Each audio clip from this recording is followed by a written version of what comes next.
کی نسبت اللہ کی طرف ہو جائے تو اللہ تبارک و تعالیٰ کے ہاں اس کی قدر و قیمت زیادہ ہوتی ہے۔ قرآن کریم کی ہر آیت اللہ کا کلام ہے، ہر آیت کی اپنی جدا شان ہے، اور ان تمام آیات میں سے وہ آیات جو اللہ کی تسبیح پر مشتمل ہیں وہ اپنی انفرادی حیثیت رکھتی ہیں۔ سورہ فاتحہ ہے، یہ مکمل اللہ کی حمد پر مشتمل ہے، اللہ کی تسبیح پر مشتمل ہے۔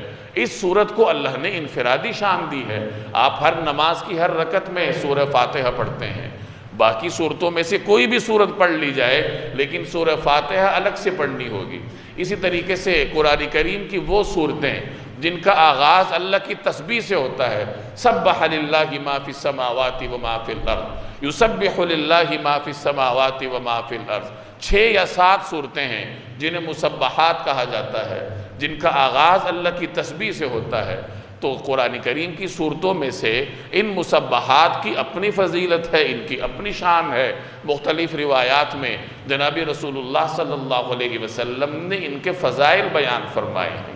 تو میں عرض کر رہا تھا کہ جب انسان اپنا اختیار استعمال کرتا ہے اور اللہ کی تسبیح بیان کرتا ہے تو اپنے اختیار کی وجہ سے اس کی تسبیح کا اجر دیگر تمام مخلوقات کی تسبیح سے زیادہ ہوتا ہے۔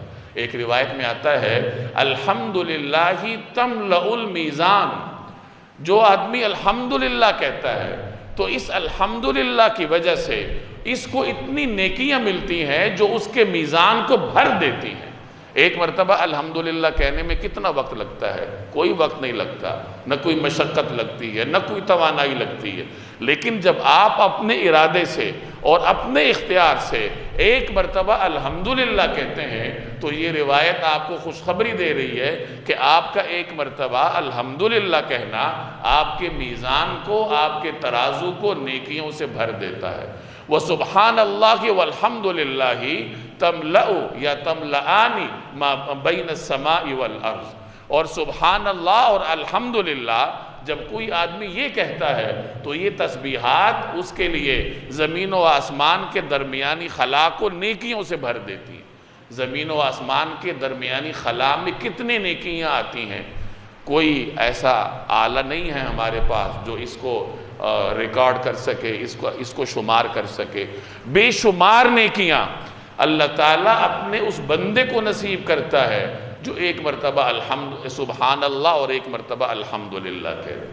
اسی طرح ایک روایت میں آتا ہے کہ سبحان اللہ کہنے سے احد پہاڑ کے برابر ثواب ملتا ہے، الحمدللہ کہنے سے احد پہاڑ کے برابر ثواب ملتا ہے۔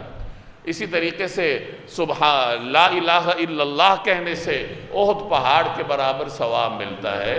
تو یہ تمام وہ روایات ہیں جو کہ انسان کے تسبیح بیان کرنے پر اللہ کی جانب سے ملنے والے بے پناہ اجر کو بیان کر رہی ہیں کہ دیکھو ایک مرتبہ یہ تسبیح بیان کرو گے تو تمہیں اتنا اجر ملے گا کہ تم اس کا تصور بھی نہیں کر سکتے۔ یہ تو دنیا ہے، ہم یہاں کہہ دیتے ہیں اتنی ساری نیکیاں، اور ان نیکیوں کو حاصل کرنے کی طلب ہمارے اندر نہیں ہوتی۔ جب آدمی کی آنکھ بند ہوتی ہے اور قبر میں اترے گا پھر اس کو پتہ چلے گا کہ ایک ایک نیکی کی قدر و قیمت کیا ہوتی ہے۔ تو بہرحال خلاصہ یہ ہے کہ مخلوقات تو سب کی سب اللہ کی تسبیح بیان کرتی ہیں، لیکن انسان کو یہ امتیاز حاصل ہے کہ اسے اللہ نے اختیار اور ارادے سے سرفراز کیا ہے، اور وہ جب اپنے اختیار اور اپنے ارادے سے اللہ کی تسبیح بیان کرتا ہے تو اللہ کے ہاں اس کی اس تسبیح کی قدر و قیمت بہت زیادہ ہوتی ہے۔